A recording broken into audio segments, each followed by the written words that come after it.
하나님의 백성들의 마음이 지금 말씀을 향하여 집중되어 있습니다. 주께서 사랑하시사 주의 보혈로 값주고 사신 주의 백성들의 마음에 하늘의 양식을 공급하여 주시고 또한 그 양식과 함께 성령을 통하여 생명을 부어주시기를 간절히 바라고 합니다. 종은 감추시고 오직 주의 말씀이 계시하시는 귀한 주의 뜻을 주의 백성들에게 전달할 수 있도록 도와주옵소서. 그래서 우리의 믿음이 사람의 지혜에 서지 아니하고 우리의 삶을 변화시키는 성령의 능력에 서게 하여 주시옵소서. 예수 그리스도의 이름으로 기도 올려옵나이다. 아멘. 느부갓네살 왕의 통치 2년째 되던 어느 날 느부갓네살 왕은 장래일을 생각하다가 잠이 든 후에 꿈을 꾸었습니다. 그런데 그 꿈은 너무나 무섭고 이상한 꿈이었어요. 꿈을 꾸고 깜짝 놀라 잠에서 일어난 느부갓네살 왕, 마음이 복잡하고 번민하여 잠을 이루지 못합니다. 또한 공포에 가득 쌓이게 됩니다. 도대체 이 꿈이 무슨 꿈일까? 느부갓네살은 그 꿈이 너무나 무섭고 신기한 꿈이었지만 뭔가 심상치 않은 꿈인 것을 느꼈습니다.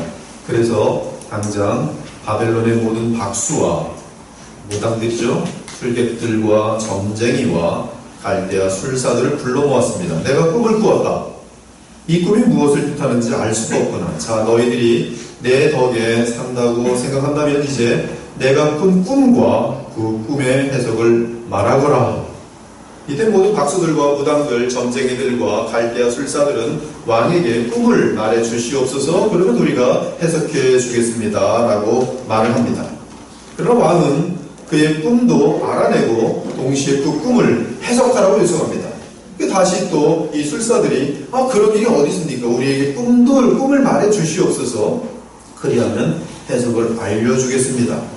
이제 왕은 내가 꾼 꿈도 말하고 그 해석을 말해야지 니들 해석이 맞는다는 것을 보장할 수 있지 않겠느냐. 그러면서 너희들은 나 엉터리고 사기꾼이라고 말합니다. 이때 아무리 제국의 황제랄지라도 이 점장이들 입장에서는 도대체 말이 안 되니까 왕에게 따집니다. 아니, 이 세상의 신이 아니고서야 어떻게 왕이 꾼 꿈을 알아낸다는 말입니까?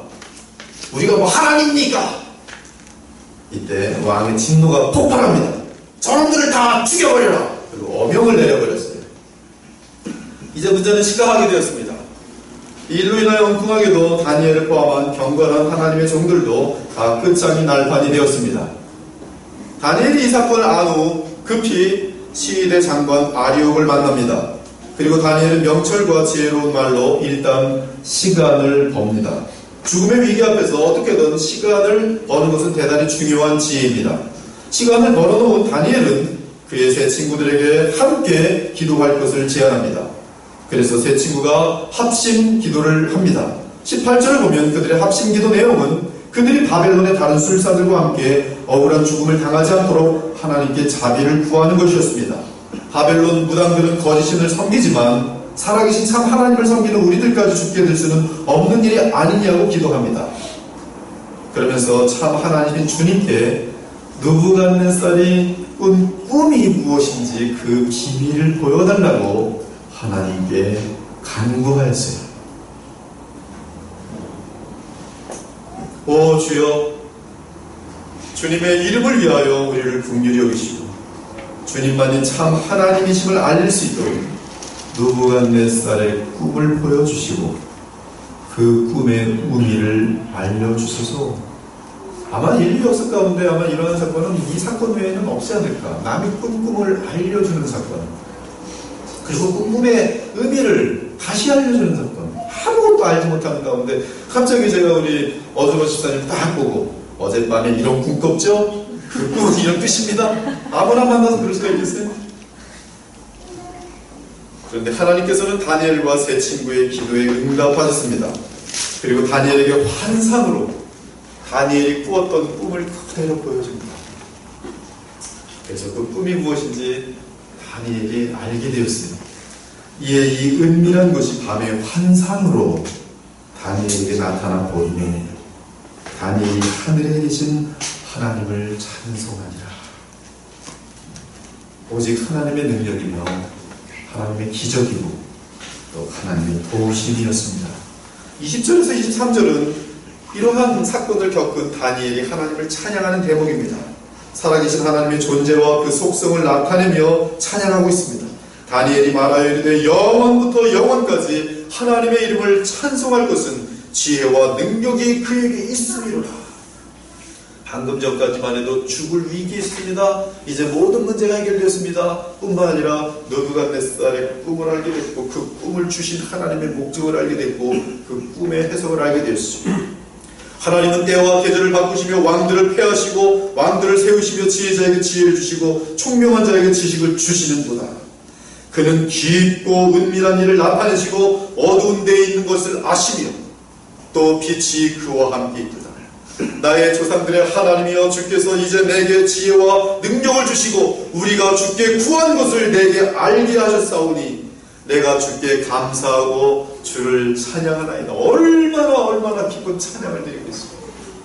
곧 주께서 왕의 그 일을, 그 비밀을, 그 꿈을 내게 보이셨나이다 하니라.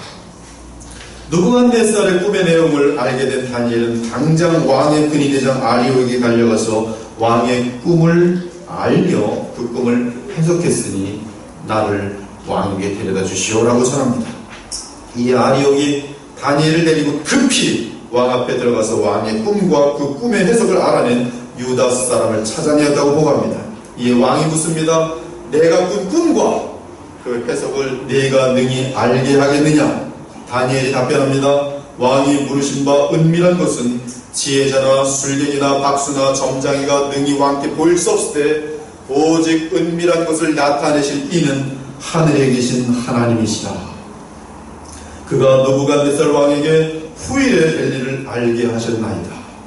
왕의 꿈 곧 왕이 침상에서 머릿속에서 받은 환상은 이러하니이다. 그리고 다니엘은 느부갓네살 왕에게 그가 꾼 꿈, 왕이 꾼 꿈을 말해줍니다. 그 꿈은 주께서 환상으로 다니엘에게 보여준 내용입니다. 다니엘이 말합니다. 왕에게 말합니다. 왕 꿈속에서 신상을 보았습니다.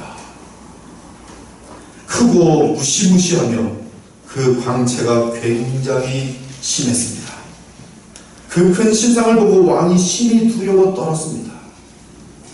그 신상의 머리는 금으로 되어 있고 정금으로 되어 있고 가슴과 두 팔은 은으로 되어 있었으며 배와 두 넓적다리는 노시였고 그리고 정강이는 철이었습니다. 그리고 발을 보니 발은 철과 진흙으로 섞여 있는데 어느 것은 강하고 어느 것은 약해 있었습니다. 이때 하나의 보잘것없는 돌이 나타났는데 사람의 손으로 깎은 돌이 아니었습니다. 그 돌이 새와 진흙으로 섞여 있는 발에 떨어집니다. 그러자 와르르 신상이 무너지며 모든 부분이 깨어져 가루가 되어버렸습니다. 그때 바람이 불자 그 가루들은 겨와 같이 날려가고 자취도 남지 않게 됩니다. 그러나 신상을 깨뜨린 그 돌은 거대한 태산을 이루고 결국 온 세상을 가득 채웁니다. 이와 같이 다니엘은 왕에게 왕이 꾼 꿈의 내용을 말해준 후에 이제 그 꿈을 해석해줍니다. 그 내용은 36절 이하예요. 지금 느부갓네살이 황제로 계시는 바벨론 왕국은 신상의 금머리에 해당합니다. 이후 은 같은 나라가 일어날 것이고 그 후에 놋 같은 나라가 일어나 세상을 다스릴 것입니다. 그리고 철 같은 나라가 네 번째로 일어날 것이며 이 나라는 철로 세상의 문나라들을 부숴버리고 막을 것입니다. 그런데 그 신상의 발과 발가락은 철과 진흙으로 섞여 있는데 이는 서로 다른 민족이 섞여 이 나라를 구성할 것을 말하고 있습니다. 그러나 피차에 합하지 아니함이 새와 진흙이 합하지 아니함 같습니다. 이때 한 나라가 등장합니다. 그리고 다니엘은 그 꿈의 해석을 44절과 45절로 결론을 내립니다. 이 여러 왕들의 시대에 하늘에 하나님이 한 나라를 세우시니 이것은 영원히 망하지도 아니할 것이요 그 국권이 다른 백성에게로 돌아가지도 아니할 것이요 도리어 이 모든 나라를 쳐서 멸망시키고 영원히 설 것이다. 손대지 아니한 돌이 산에서 나와서 쇠와 놋과 진흙과 은과 금을 부서뜨린 것을 왕께서 보신 것은 크신 하나님이 장래일을 왕께 알게 하신 것이다. 이 꿈은 참되고 이 해석은 확실하나이다. 이렇게 하여 왕의 꿈의 내용과 이 꿈에 대한 해석을 알려주었습니다. 그러자 느부갓네살 왕이 경비하여지면서 다니엘에게 무릎을 꿇고 절합니다. 자신이 온 세상을 다스린 줄로 착각했던 느부갓네살이 자기 위에 지극히 높은 하나님이 온 세상을 주관하며 다스리는 것을 깊은 의식 가운데 느끼면서 하나님의 어미와 그 능력 앞에 그 지혜 앞에 저절로 무릎이 꿇어진 것이. 지금 이 모습은 빌립보서 2장에 묘사된 내용처럼 온 세상이 우리 주 예수 그리스도 앞에 무릎을 꿇고 엎드리는 모습을 상징합니다. 하나님의 계시와 말씀 그대로 전하시는 최종 말씀 나아가 영원한 말씀 그 자체이신 그리스도 예수 앞에 온 세상이 무릎을 꿇는 모습과 같습니다. 이러므로 하나님이 그를 지극히 높여 모든 이름 위에 뛰어난 이름을 주사 하늘에 있는 자들과 땅에 있는 자들과 땅 아래에 있는 자들로 모든 무릎을 예수의 이름에 꿇게 하시고 모든 입으로 예수 그리스도를 주라 시인하여 하나님 아버지께 영광을 돌리게 하셨느니라.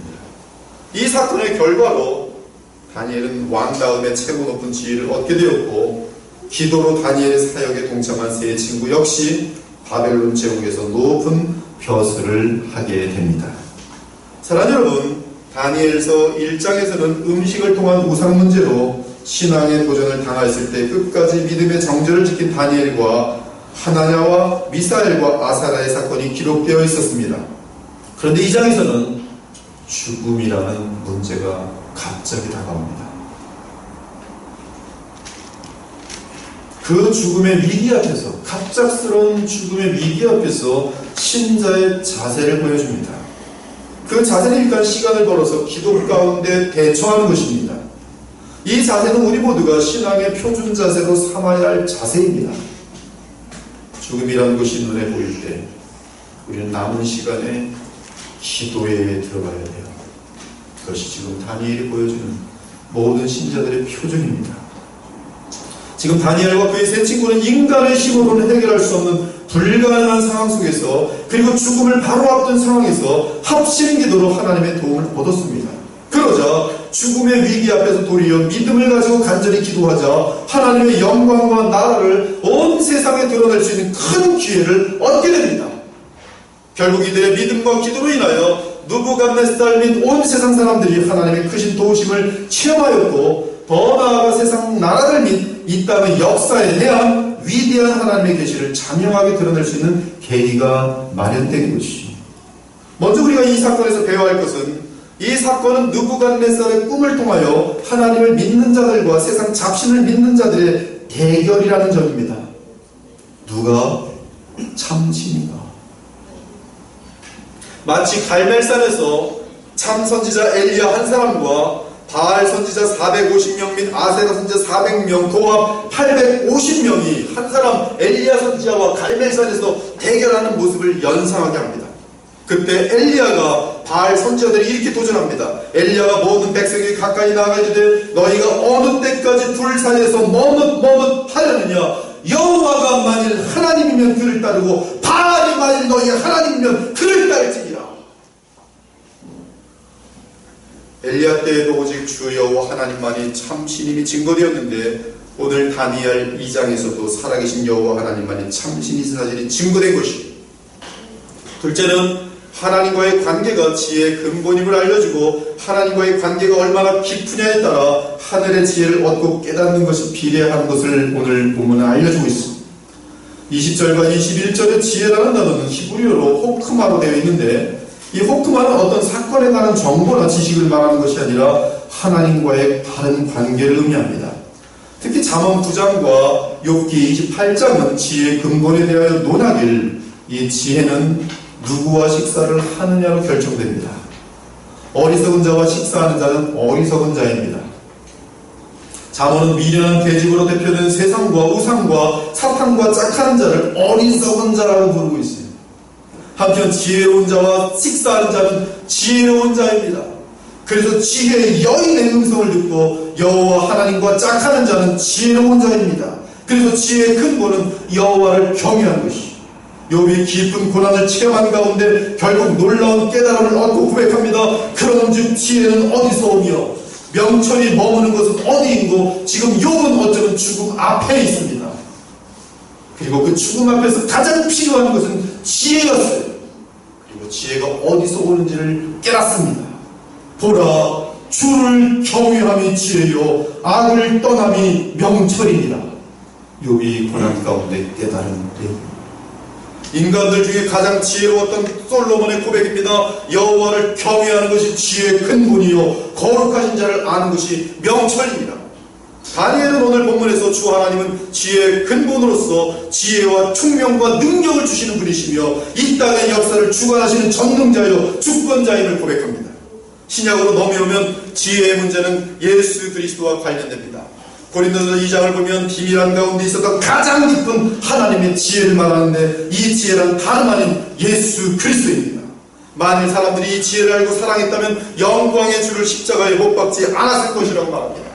바울이 말합니다. 경험이나 기억력이 지혜의 근본이 아니라 지혜의 근원은 예수님이시며 따라서 그와 바른 관계를 맺는 것이 최고의 지혜임을 말하고 있는 것이죠. 그러나 우리가 온전한 자들 중에서는 지혜를 말하노니 이는 이 세상의 지혜가 아니요 또 이 세상에서 없어질 통치자들의 지혜도 아니라 오직 은밀한 가운데 있는 하나님의 지혜를 말하는 것으로서 곧 감추어졌던 것인데 하나님이 우리의 영광을 위하여 만세전에 미리 정하신 것이라. 이 지혜는 이 세대의 통치자들이 한 사람도 알지 못하였나니 만일 알았더라면 영광의 주를 십자가에 못 박지 아니하였으리라. 기록된 바 하나님이 자기를 사랑한 자들 위하여 예비하신 모든 것은 눈으로 보지 못하고 귀로 듣지 못하고 사람의 마음으로 생각하지도 못하였다는 것 같으니라. 오직 하나님이 성령으로 이것을 우리에게 보이셨으니 성령은 모든 것 곧 하나님의 깊은 것까지도 통달하십니다.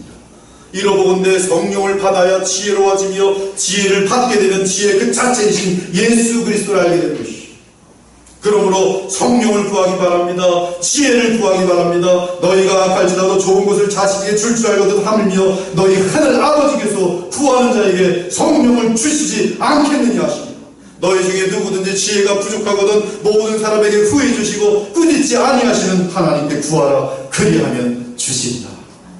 우리가 성령과 지혜를 구할 때 하나님께서는 주의 절대적인 계시인 성경을 통하여 우리로 하여금 더욱 예수 그리스도를 알게 하실 것입니다. 그러면 우리의 삶은 승리의 보람과 의미와 화평과 행복을 누리게 될 것입니다. 그러므로 하나님을 경외하며 말씀을 가까이 하는 가운데 주 예수 그리스도와 좋은 관계를 갖기 바랍니다. 이를 위하여 기도하며 성령을 구하기 바랍니다. 이것이 지혜를 얻는 유일한 길입니다. 셋째로 오늘 우리가 한 가지 발견하게 되는 진리는 인간의 포기 시점이 하나님의 역사의 시작점이라는 사실입니다. 인간이 자신의 모든 시도와 능력을 포기하고 오직 기도에 매달리기 시작할 때 하나님께서 친히 역사하기 시작하시고 이로 인해 놀라운 일들이 발생하게 됩니다.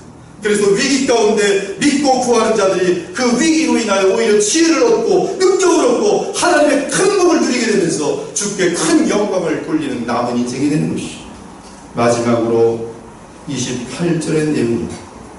이 내용은 상당히 깊습니다. 여러분들의 마음을 활짝 여시고 저와 함께 이 깨달음으로 들어가실 수 있어야 돼요. 여러분의 믿음의 분량만큼 이 내용이 깨달아질 것입니다. 28절은 주께서 느부갓네살에게 꿈을 주신 이유는 후일에 될 일을 알게 하시려는 것이라고 알려줍니다. 여기서 후일은 원어로 부아하리트 요마아인데 부아하리트 요마아 이는 느부갓네살 왕으로부터 세상 끝까지의 시간을 다 포함합니다. 곧 주 하나님께서는 느부갓네살 이후에 인류의 역사 전체를 느부갓네살의 꿈을 통하여 알려주신 것입니다. 따라서 느부갓네살 왕의 꿈은 지금 우리들이 살아가고 있는 지금 이 시대도 포함하고 있습니다. 우리는 구약의 종말론적인 예언이 언제나 신약 전체를 아우르는 내용이라는 사실을 기억해야 합니다. 즉 구약의 종말에 대한 예언은 신약 전체, 다르게 말하면 메시아 시대 전체를 저 멀리서 보고 예언한 내용이라는 것입니다. 어떤 집이 있습니다. 멀면 멀어질수록 점처럼 보입니다. 그러니까 가까이 왔더니 문이 있고 문을 열고 들어갔더니 방이 있고 방에 또 들어갔더니 화장실이 있고, 그러나 저기 멀어지면 멀어질수록 그런 거 보이지 않아요. 그냥 점만 보입니다. 지금 예수님 오시기 600년 전에 지금 다니엘이 이 신약 시대를 볼 때는 하나의 패키지로 보이는 거예요. 가서 보면 그것이 많은 내용이 담겨져 있습니다. 그러므로 구약의 종말론적인 예언은 예수님의 초림부터 재림까지를 포함하는 특징을 지니고 있습니다. 이 사실을 발견한 것이 개혁주의 신학의 가장 큰 기여라고 할 수 있습니다. 이를 신학적인 용어로 이미, 아직, already, not yet이라는 엄청난 성경의 이 그림을 정확하게 볼 수 있는 틀인 것이에요. 이러한 결론은 성경 전체를 통해서 발견된 하나의 틀이기 때문에 모든 성경에 이 틀이 들어맞게 되어 있습니다. 다니엘서는 다니엘에 의하여 주전 6세기에 쓰여진 성경입니다.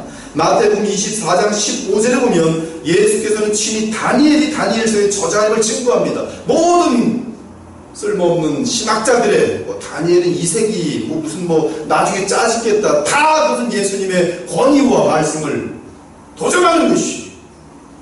그러므로 너희가 선지자 다니엘이 말한 바 멸망에 가증한 것이 거룩한 곳에 선 것을 보거든. 이 내용은 다니엘서에 유일하게 기록된 내용입니다. 읽는 자는 깨달을진저. 그러므로 예수님의 말씀에 의하면 다니엘이 다니엘서의 저자인 것을 보증하고 있습니다. 놀라운 것은 지금 이 사건 이후 2600년 정도가 지난 우리의 입장에서 볼 때 느부갓네살의 꿈과 다니엘의 해석은 그 예언대로 역사 속에서 그대로 이루어졌다는 사실입니다.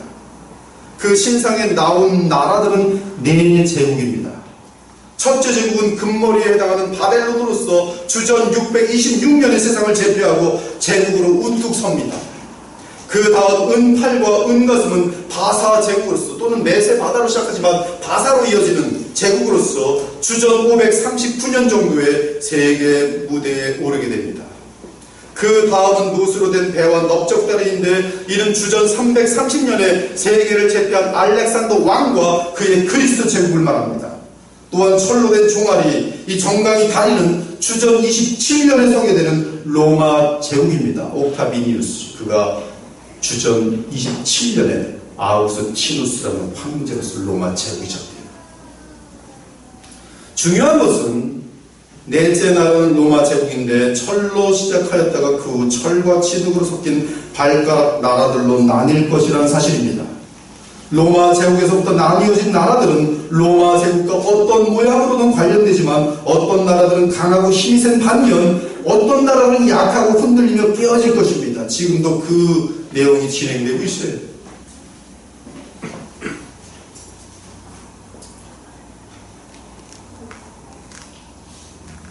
그런데 43절을 보면 그러한 발가락 민족들의 나라들이 원어로 보면 베자라 에나시아라는 단어가 들어있습니다.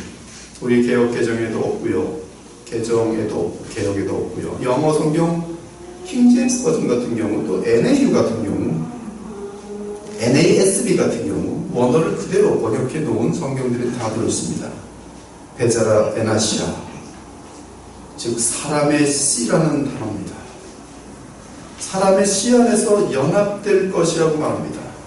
그러나 철과 진흙이 합하지 못하는 것처럼 서로의 연합의 상태로 공존하지만 서로 완전한 하나의 나라가 되지는 못할 것이라고 말하고 있습니다.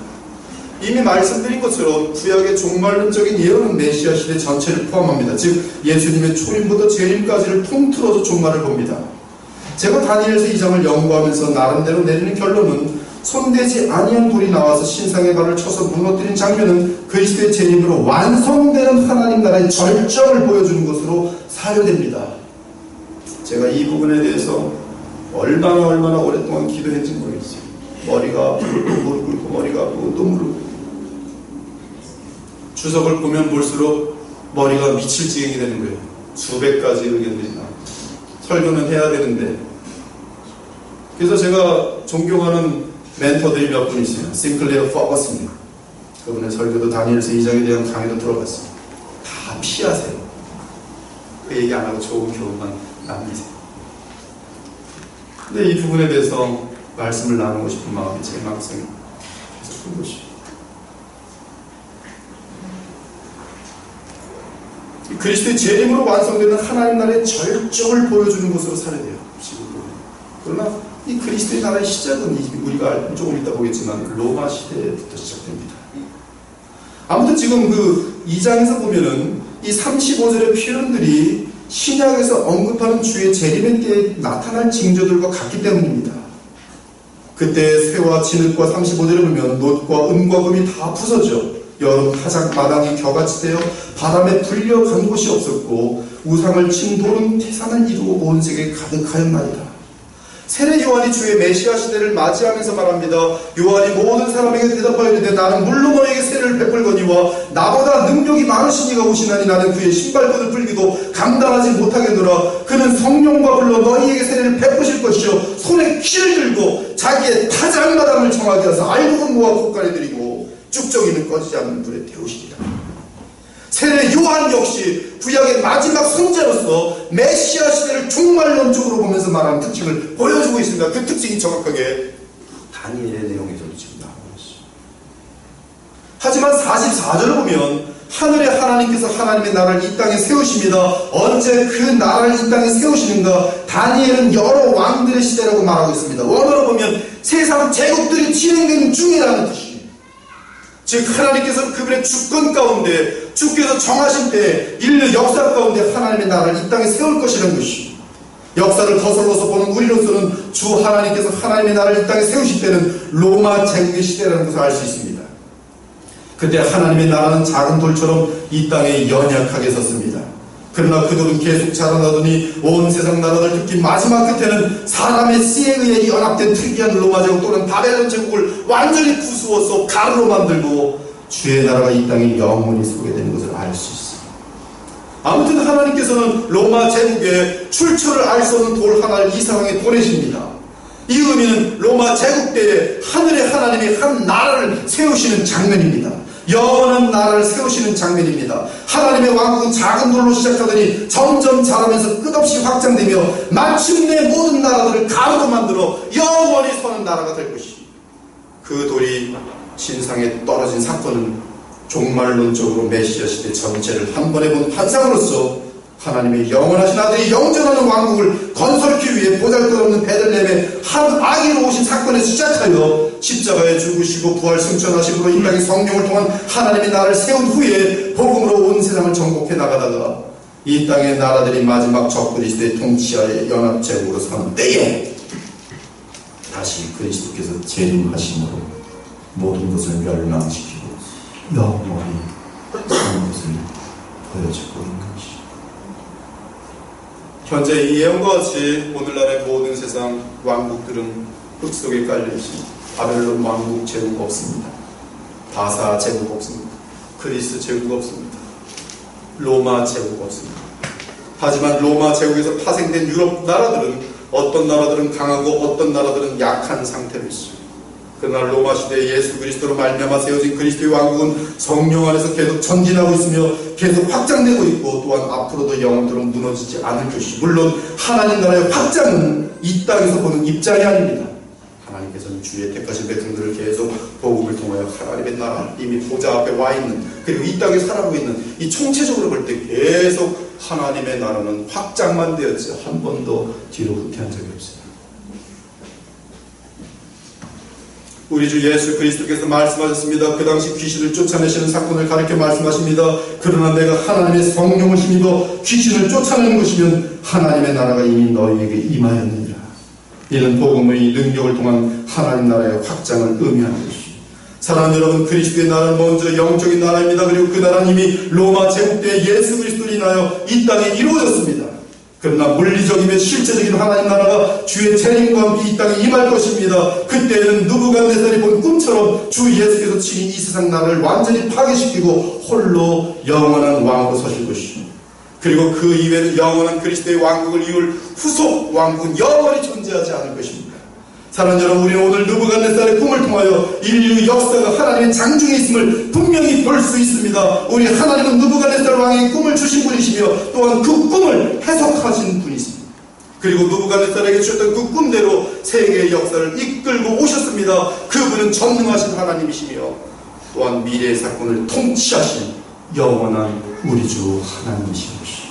21절에서 다니엘은 고백합니다. 그는 때와 계절을 바꾸시며 왕들을 폐하시고 왕들을 세우시며 지혜자에게 지혜를 주시고 총명한 자에게 지식을 주시는 우리 주 하나님의 역사를 관장하십니다. 이 세상은 제멋대로 돌아가는 궤도 없는 세상이 아닙니다. 미국, 북한, 중국, 러시아 지금 여러가지 정치적 구조는 우리 인간들이 보기에 너무나 복잡합니다.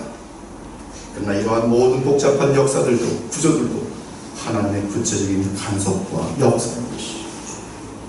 우리는 하나님의 다스림을 다 이해할 수 없으나 모든 것이 하나님의 목적을 성취하고 있으며 하나님께서 계획하시고 예언하여 주신 것들은 지금까지 정확하게 이루어져 왔고 앞으로도 그렇게 될 것이죠.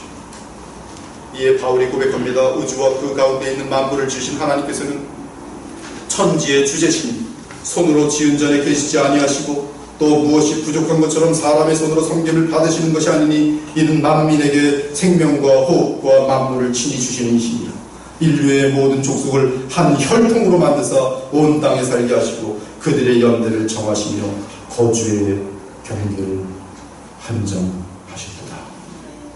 따라서 그리스도인들은 좌절할 이유가 없어요. 세상을 보며 불안해할 이유가 없습니다. 우리는 이 세상에서 세상적인 소망을 가질 이유도 없고 그렇다고 소동을 부릴 필요도 없어요. 왜냐하면 주님의 나라는 이미 임하였으며 주의 나라는 승리할 수밖에 없으며 주의 나라는 영원히 존재할 것이며 우리는 주님의 택한 백성이기 때문에 핸델의 엄청난 찬양곡 메시아처럼 불신자들도 알지 못하면서 메시아 노래나면 일어나서 괜히 이러고 있는 하나님의 그 원이 위엄이 영감되고 그 내용이 뭡니까? 그리스도가 지금 다스리시네. 영원히 다스리시네. 하나님의 나라는 이미 이 땅에 임하여 그의 통치 영역은 공간과 시간의 제한을 받지 않고 무궁하며 영원하며 특히 복음에 의한 성령의 역사를 통해 그리스도께서는 하나님의 백성들 각 사람의 마음을 다스리고 계십니다. 주님이 다스리는 곳마다 성령 안에서 의와 평강과 희락이 참 넘치고 이것이 우리의 재산입니다. 돈 한 푼 없어도 죽음의 코앞에 있어도 하나님의 영 가운데서 그리스도 안에서 감당할 수 없는 기쁨이 차고 넘칩니다. 정신병지가 아니에요. 실체입니다. 영원한 생명의 근원이시고 기쁨의 근원이시고 거룩과 권능과 능력의 영원하신 하나님의 그 은혜가 실제로 그리스도 안에서 우리에게 주어질 때 세상에 그 어떤 것도 그 기쁨과 그 평안과 그 만족과 그 보람을 비교할 수 없는 것이죠. 그것이 하나님의 나라. 하나님의 영원한 주권으로 세워진 그리스도의 영원한 왕국, 그 어떤 것도 이 나라의 성장을 막지 못할 것이며 그 나라를 반대하는 모든 악의 세력들은 이미 십자가에서 꺾였고 앞으로 깨끗하게 멸절될 것이죠. 비록 인류 역사의 마지막 끝에 온 세상 나라를 하나로 연합시키는 마지막 적그리스도가 등장할지라도 결국 주님의 영원한 왕국은 손대지 않은 돌처럼 모든 세상 나라를 무너뜨리고 온 땅을 채우는 거대한 산이 될 것입니다. 그때가 되면 오직 그리스도의 통치만이 남고 모든 세상 나라는 완전히 가루가 되고 오직 온 우주가 그분의 지극히 높은 이름을 찬양하며 우리 주님의 왕되심과 완전한 주권을 인정할 것이다. 빌립보서 2장 이 우리가 상고한 내용이었습니다. 사랑하는 여러분, 이제 주님의 나라가 시작된 지 그리고 우리 주님께서 우리가 거할 처소를 마련하기 위해 이 땅을 떠나신 지 2000년이 훨씬 넘어가고 있어요. 이제 그날을 완전하게 완성시키기 위해 속히 오실 것입니다. 그때 우리의 왕이신 그리스도께서는 자기 백성들에게 말씀하실 것입니다. 그때 임금이 그 오른편에 있는 자들에게 이르시되 내 아버지께 복받을 자들이여 나와 창세로부터 너희를 위하여 예비된 나라를 상속받으라. 그때까지 우리는 낭망하지 말고 꾸준히 살아갑시다. 올 때는 순서가 있어서 왔지만 갈 때는 순서가 없이 돌아갈 것입니다. 분명한 것은 우리는 이 세상에 영원히 살지 못합니다. 길어야 80, 지금은 아무리 과학이 발전된다 할지라도 120, 그러나 하여튼 떠나게 될 것이에요. 썩어질 것을 위해 살지 마시고 영원한 것을 붙드세요. 곧 지나가고 5천 전에 누가 부자인지 여러분 아는 사람 누구 있어요? 5천 전에 누가 엄청나게 부자였었어요. 끊임없이 하나님의 백성으로서 성숙해지면서 하나님 나라를 확장나가는 바랍니다. 그것이 우리의 본분, 영원한 의미입니다. 가끔은 그리스도인들이 역사 속에서 진멸을 당하며 패배하는 것처럼 보일 때도 있으나 우리는 영원한 주님의 나라의 백성이요 하나님의 자녀이기 때문에 절대적으로 안전하고 항상 주의 보호를 받을 것을 믿고 오직 순종하며 나아가게 됩니다. 지금 우리는 하나님 나라가 완성될 끝부분에 서 있습니다. 그 끝이 앞으로 얼마나 길지 저도 모르겠어요. 하나님은 자비가 많으셔서 이제 인류의 끝이면 끝이잖아요. 근데 끝을 계속 미루어 오시는 것 같아요. 왜 미루어 오시는가? 베드로 사도가 말해줍니다. 한 영혼이라도 더 주님께 돌아오십니다. 오래 참으시고 얼마나 오래 참으시는지 바울도 곧 오실 줄 알았는데 벌써 수천 년을 기다려줬어요. 지금은 말세 지말입니다. 앞으로 그 끝이 수십 년 내로도 올 수 있고 또 수백 년 내로도 올 수 있어요. 그러나 저는 그 컴퓨터를 전공을 했던 사람인데 이 지금 컴퓨터의 속도는 지금 보니까 너무 빨라요. 제가 1997년인가 그 인터넷 이 서로 컴퓨터끼리 통신하면서 그때 K10인지 만나인 가입 만 명밖에 없어요. 한국에 인터넷이라는 그때 탁 하나 치면은 2400 bps라는 건데 A 치면 한참 갔다가 컴퓨터가 띵 하고 뒤로 A, B 1992년에 미국에 갔더니 뭐야 AOL이라는 가지고 그 부사장 하나가 사진 하나 봤는데 25분 기다렸어요. 모델 하나 사진 딱 쳐놓고 일 막 하고 와 모델 왔다 25분 30분. 지금은 도대체 몇십 년 되지도 않았는데 요만한 스마트폰에 과거에 빌딩 몇 개만의 그 진공 컴퓨터를 다 여기 들고 있어요. 과거에는 뭐 요만한 집에 신문지를 뭐 100장 쌓았네, 뭐 200장을 넣을 수 있네, 뭐 그거 가지고 대대적으로 기사했는데 요새는 그 기사가 아니에요. 너무너무 이 5년, 10년 시대에 전 세계가 지금 연합되어지는 것은 굉장히 빠릅니다. 지금 우리는 아마존에서 벌어지는 것을 그냥 이렇게 자기가 보는 것처럼 보고 있어요. 저 구석 시골에 앉아있는 사람하고 채팅도 할 수 있고 친구도 될 수 있어요. 원하기만 하면 이 지구를 타면 어디서든지 있는 모든 사건들도 알아낼 수 있어요. 심지어 하늘에서 인공위성이 돌면서 원하는 대로 그 엄청난 망원경 가지고 쫙 내려가지고 나쁜 사람들은 그거 가지고 또 무슨 뭐 여러 가지 보지 말아야 될 것들도 보고 그리고 또 법적으로 걸리고 무서운 시대, 프라이버시라는 게 있을 수가 없는 시대. 제가 중국에 갔더니 중국에 처음부터 내린 순간부터 CCTV가 다 있는 걸 느낍니다. 그리고 하나하나 추적하고 있어요. 한 사람도 빠짐없이 다 추적이 됩니다.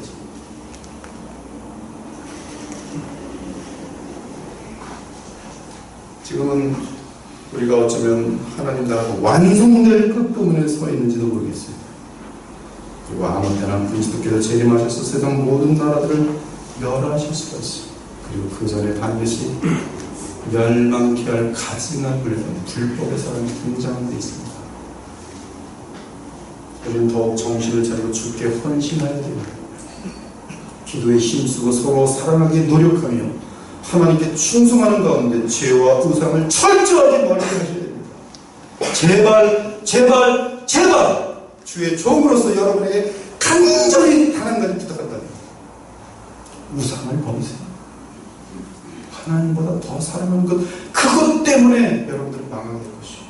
그것이 자녀이든, 그것이 돈이든, 그것이 명예든, 그것이 권력이든, 그것이 인기든, 하나님보다 더 사랑하는 그것 때문에 우리 인생은 다 허비가 되고, 사랑하는 사람들 노동치고, 그 때문에 인생을 망치게 돼요.